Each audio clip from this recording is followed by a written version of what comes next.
البدع والأهواء، أهل البدع العقائدية وأهل البدع السياسية. نقول بيننا وبينكم السلف، بيننا وبينكم الكتب، كان فيقول البدع بيننا وبينكم.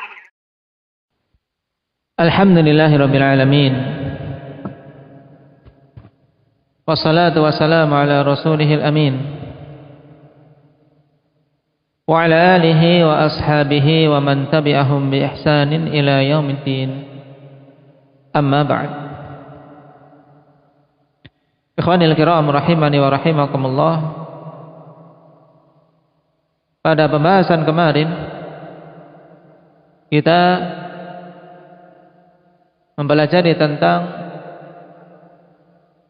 maksud dari firman Allah Subhanahu wa taala, Allahul ladzi khalaqa sab'a samawati wa minal ardi mithlahun.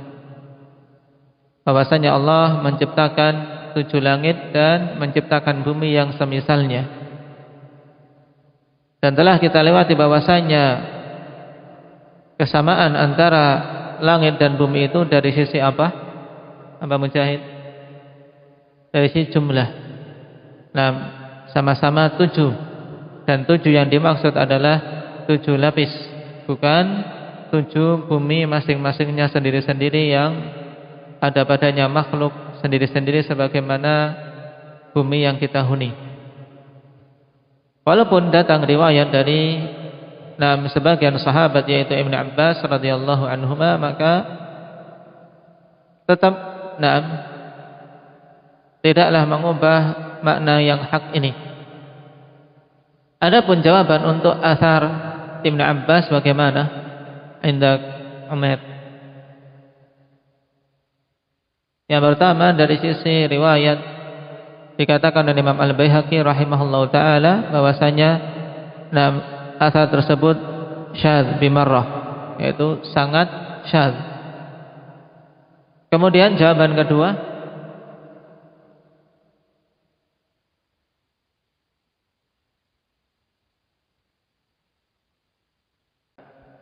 kalau toh dianggap athar itu sahih, maka tapi berarti athar itu diambil dari berita Israiliyat yang semisalnya tidak boleh kita jadikan sebagai hujjah. Karena kita tidak mendengar satu huruf pun dari Nabi sallallahu alaihi wasallam mengatakan yang demikian. Nah, sekarang kita lanjutkan. Itu sebagai faedah berhubungan dengan al-aradun as-sab' agar dipahami dengan baik dan agar tidak salah paham dalam masalah tersebut.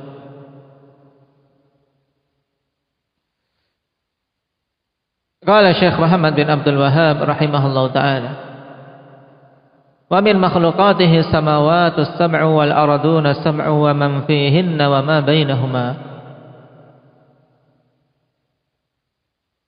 Di antara makhluk-makhluk Allah adalah langit yang 7 dan bumi yang 7 serta siapa saja yang berada padanya dan berada di antara keduanya.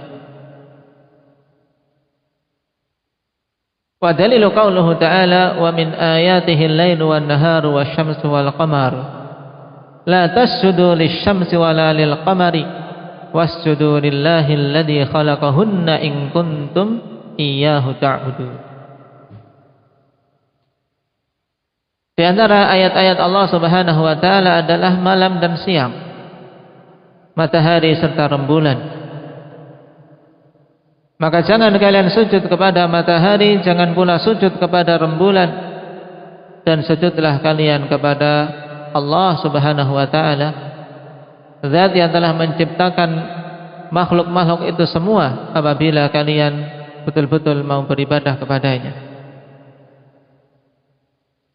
Pada ayat ini jelas akhwani fillah penetapan bahwasanya di antara ayat-ayat Allah adalah 4 hal yang disebutkan di sini. Dan ayat yang dimaksud ayat apa? Ayat apa Humam? Namanya seperti ini. Matahari, bulan, siang dan malam dinamakan dengan ayat apa? Taib. Ayat kauniyah. Yaitu ayat yang menunjukkan keagungan Allah Subhanahu wa taala berupa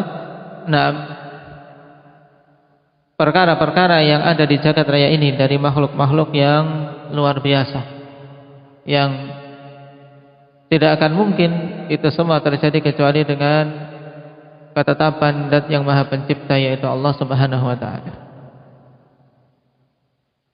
Kemudian disebutkannya matahari dan bulan. La tasjudu lisyamsi wala lil qamar. Jangan kalian sujud kepada matahari dan bulan. Dikhususkannya dua makhluk ini dari sekian perkara-perkara yang dilarang untuk manusia sujud kepadanya. Kenapa? Dikarenakan matahari, ikhwan, adalah sebesar-besar perkara yang dilihat di alam ini, yang paling menyeluruh kemanfaatannya dan paling menyeluruh dampaknya. Siapa dari manusia yang tidak mengambil kemanfaatan dari matahari? Semuanya terkena kemanfaatan dari matahari ini. Disebutkannya itu menunjukkan bahwasanya yang lebih kecil atau di bawah matahari dari sisi kemanfaatan tentunya lebih berhak untuk tidak diibadahi.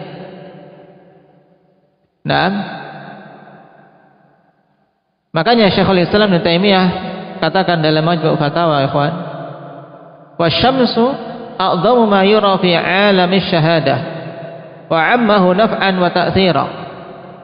Matahari itu adalah makhluk yang terbesar yang ada di alam yang nyata, yang kita lihat ya, yang sangat besar di antara makhluk-makhluk ya matahari ini, dan yang paling menyeluruh kemanfaatannya dan dampaknya. Tidak muncul beberapa hari saja atau tertutup mendung kita sudah terasa sekali dampaknya.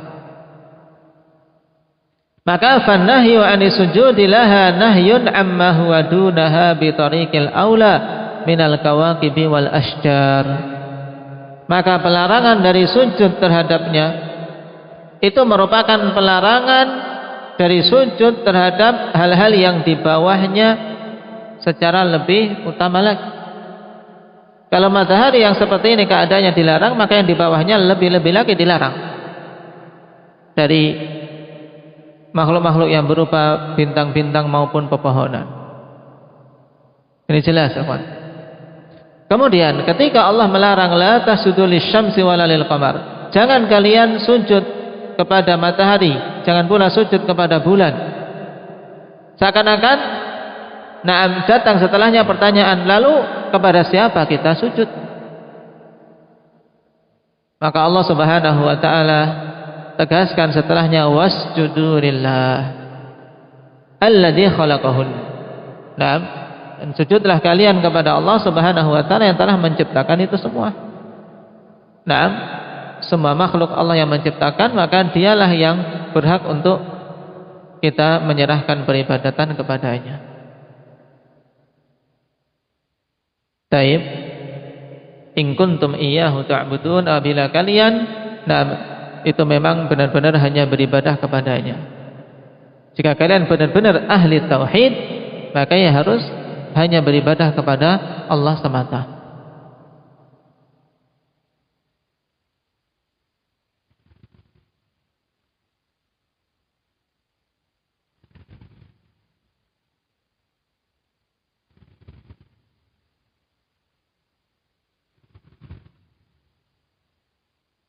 Di sini ikhwan, in kuntum iyyahu ta'budun, ini syartiyah. Ini syartiyah. Kemudian kuntum fi'il madhi naqis, sebagai fi'il syarat, dan tak isimnya. Iyyahu ta'budun, iyyahu maf'ul muqaddam, kemudian ta'budun di sini kedudukan sebagai fi'il, fa'il, dan maf'ul yang dikedepankan sebagai sebagai khabarnya. Lalu jawab syaratnya mana? Jawab syaratnya mana? Jawab syarat untuk ayat ini ikhwanifillah muqaddar. Takdirnya fasjudu lahu. Baik. Jadi dengan ini sangat jelas maknanya, in kuntum iyyahu ta'buduna fasjudulah. Jika kalian itu betul-betul hanya beribadah pada Allah, maka sujudlah kepada Allah Subhanahu wa taala saja. Sehingga jumlah iyyahu ta'budun fi mahalli nasbin khabar kana. Dengan memahami sisi i'rab ini akan paham kita apa makna ayat dengan baik, ikhwan.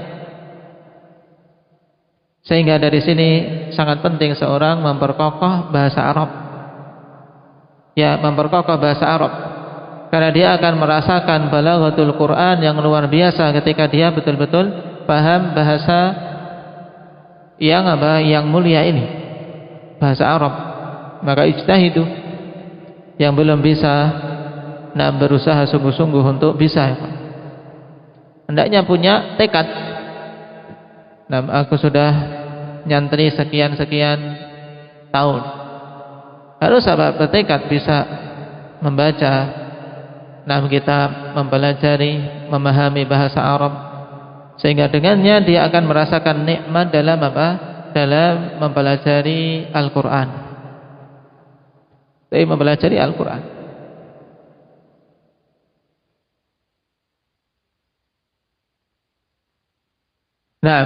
Dan dikhususkannya sujud di sini karena itu adalah puncak dari pengagungan, ya kawan, di mana kita betul-betul rendahkan diri kita dengan kita letakkan kepala yang merupakan bagian paling mulia pada jasad kita, diletakkan di tempat yang paling bawah sebagai bentuk pengagungan kepada Allah Subhanahu wa taala.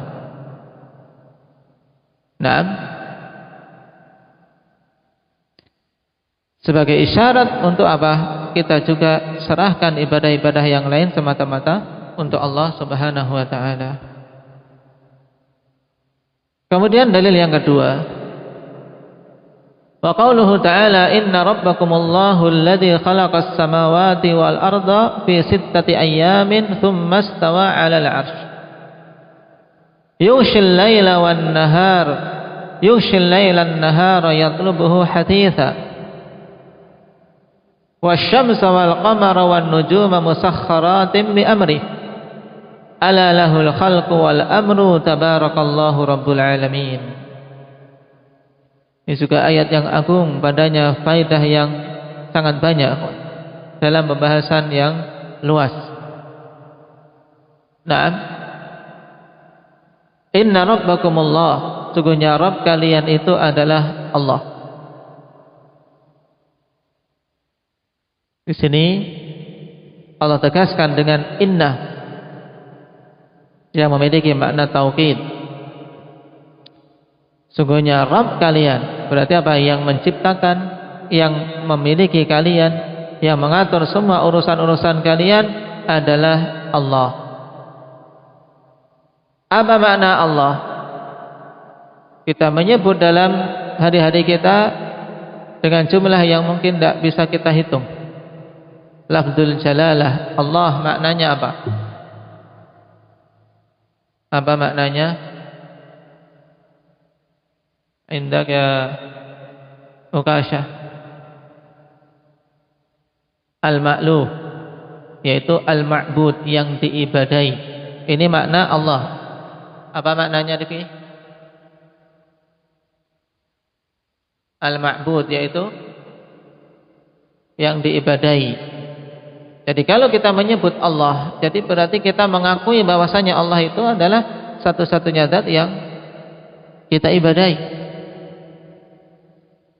Inna rabbakumullah alladzi khalaqas samawati wal ard, yang telah menciptakan langit-langit dan bumi.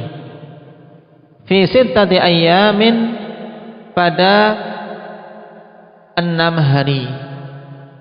Dan fi sittati ayyam, 6 hari ini yang dimaksud adalah hari-hari yang kita kenal di dunia ini. Karena Allah Subhanahu wa taala tidaklah mengkhabarkan yang demikian kecuali dengan perkara yang kita pahami. Baik. Dan berhubungan dengan 6 hari tersebut pada penciptaan langit dan bumi, Allah Subhanahu wa taala telah jelaskan di surat Fussilat tentang perinciannya. Nah, antara langit dan bumi mana yang lebih dahulu diciptakan? Indak ya Hudzaifah. Mana yang diciptakan terlebih dahulu, langit atau bumi?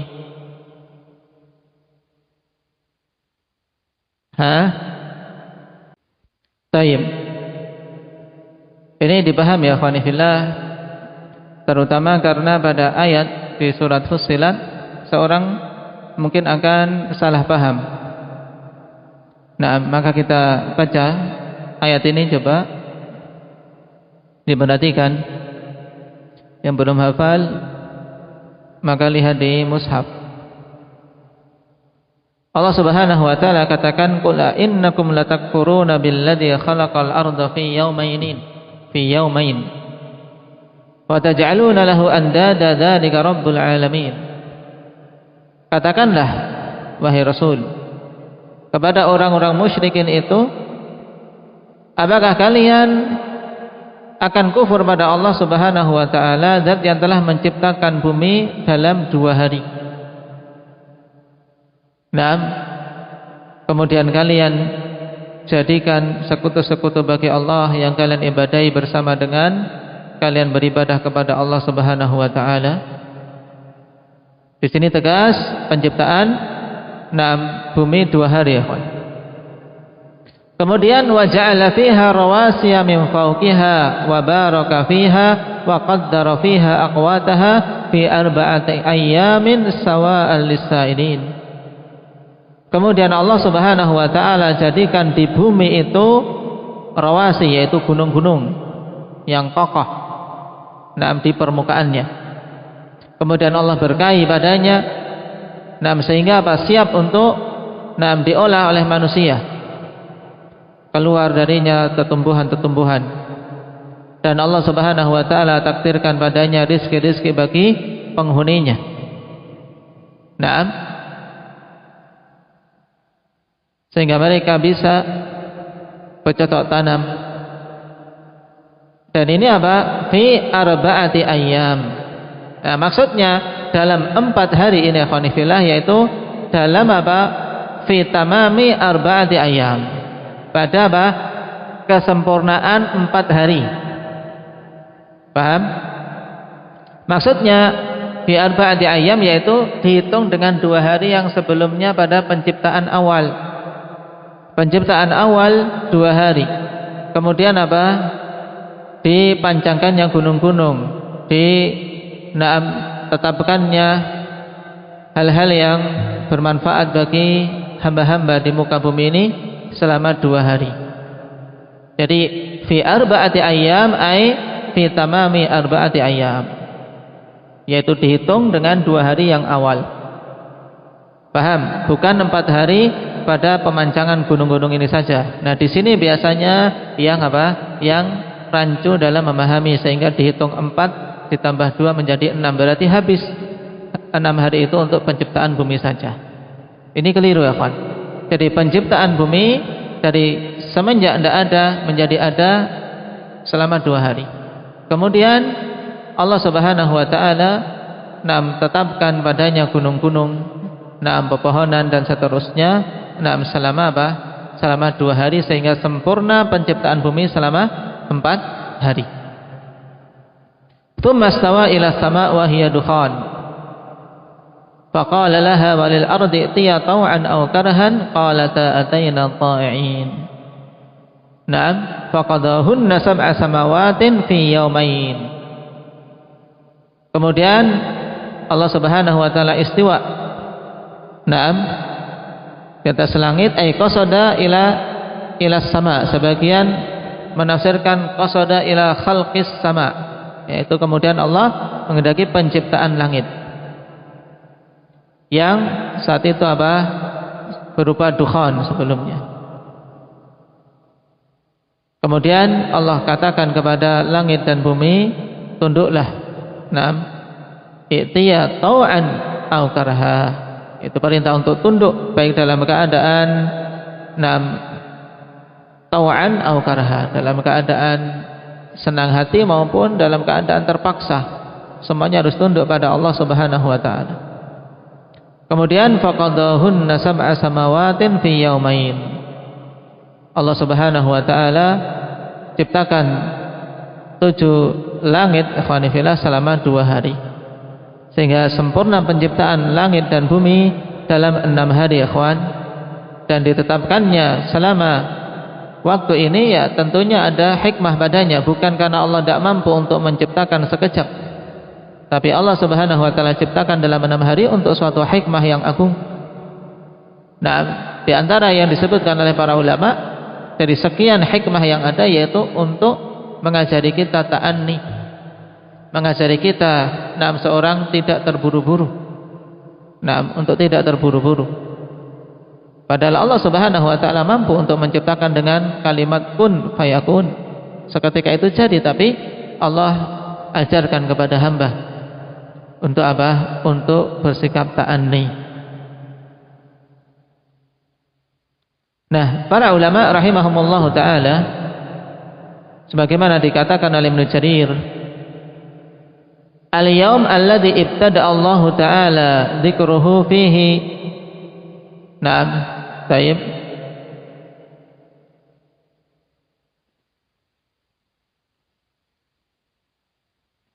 Fihi khalqus samawati wal ardi yaumul ahad li ijma'is salaf min ahli al-ilmi ala dzalik. Ini faedah bagus juga dalam Tarikhul Umam wal Muluk, penetapan ijma' para salaf bahwasanya hari yang Allah Subhanahu wa taala mulai penciptaan langit dan bumi yaitu hari Ahad.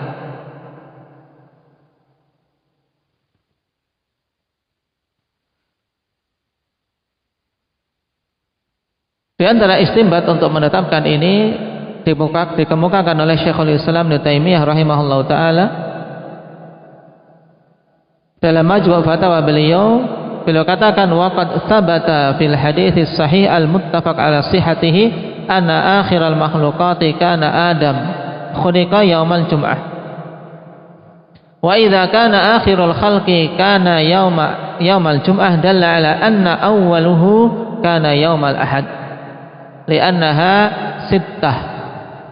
Naam, jadi awal penciptaan akhwani fillah untuk langit dan bumi hari Ahad.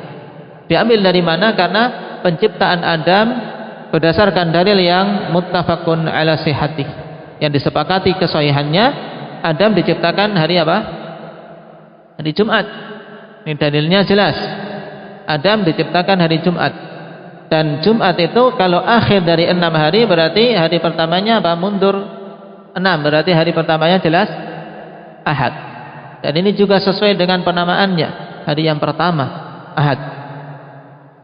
Nah, kenapa disebutkan seperti ini? Ini untuk membantah ikhwani fillah riwayat yang ada dalam Sahih Muslim.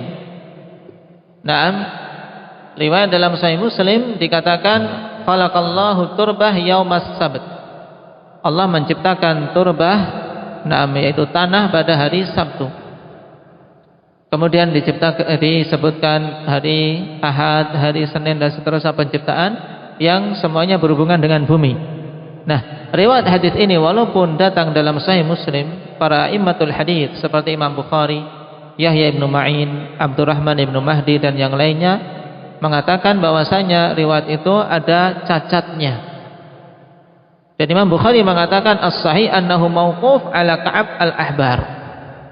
Riwayat itu mauquf pada Ka'ab al-Ahbar sehingga tidak bisa dijadikan hujjah.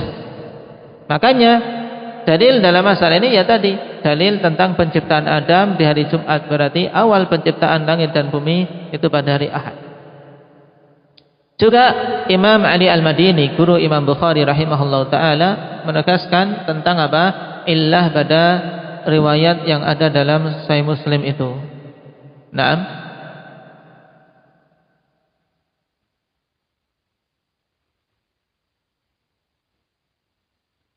Ini berarti ijma' bahwasanya apa? Penciptaan langit dan bumi diawali pada hari Ahad, akhwan. Adapun riwayat dalam Sahih Muslim ini mu'al.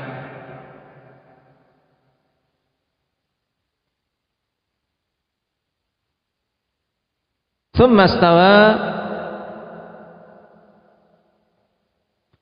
'alal 'arsy. Kemudian Allah istiwa di atas 'arsy. Telah kita bahas tentang sifat istiwa dalam pembahasan akidah wasithiyah, bahwasanya sifat istiwa adalah sifat fi'liyah. Naam, yang bermakna ala wartafa'a, yaitu tinggi. Naam. Kemudian Allah Subhanahu wa taala istiwa, yaitu tinggi di atas nama arsy-Nya. Yughshil lailan nahara yatlubuhu hatitha.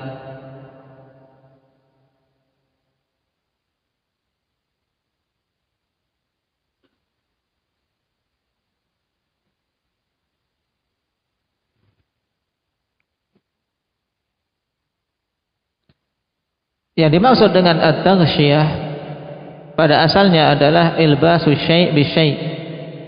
Maksudnya yaitu Allah Subhanahu wa taala jadikan malam ikhwanifillah menutup siang. Kemudian sebaliknya, ketika mulai masuk waktu siang, akhirnya siang ini yang menutupi malam dengan sinarnya. Demikian seterusnya. Nam yughshil lailan nahar, yaitu malam dan siang senantiasa senantiasa berubah-ubah, dalam artian berjalan dengan begitu teratur. Malam menutupi siang, kemudian siang juga menutupi malam. Yatlubuhu hatitha. Hatith yaitu cepat. Sehingga bergerak dengan cepat. Tidak ada senggang antara waktu selesainya siang dengan masuknya malam. Tapi kapan selesai siang langsung masuk waktu malam. Ini maksud yatlubuhu haditha. Wasyamsu wal qamar wan nujuma musakhkharatin bi amri. Dan matahari serta bulan dan bintang-bintang semuanya tunduk dengan apa? Dengan perintah Allah Subhanahu wa taala.